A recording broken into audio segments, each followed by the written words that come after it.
تصريح كريستيانو رونالدو عن كأس العالم. كريستيانو رونالدو كان طبعا في حلقة مع بيرس مورجان اليوتيوبر، فطبعا كان في مقابلة مع بيرس مورجان، فبيرس مورجان سأله عن كأس العالم. كريستيانو رونالدو قال كأس العالم ليس حلما بالنسبة لي. كريستيانو رونالدو قال بقى لبيرس مورجان: قلت أعتقد أن 6 أو 7 مباريات سيحددون أني أفضل لاعب في التاريخ، او سيؤكدون اني افضل لاعب في التاريخ. ده اللي قاله كريستيانو رونالدو. بصراحه تصريح مستفز جدا، تصريح سيء جدا من كريستيانو رونالدو بصراحه. ان هو كده طبعا يعني هو بيقول ان انا افضل لاعب في التاريخ، برضو كان قال انا افضل لاعب في التاريخ، لا اريد ان اكون متواضع. ده اللي قاله كريستيانو رونالدو مع بيرس مورجان. فمش افضل حاجه طبعا تصريحاته سيئه.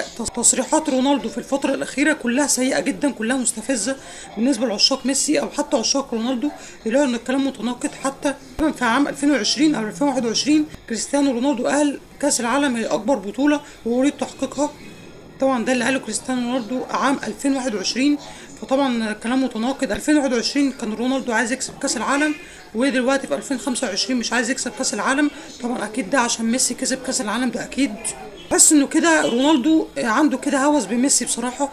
دايما بيطلع يعلل منه، بيطلع يقول انا افضل لاعب في التاريخ.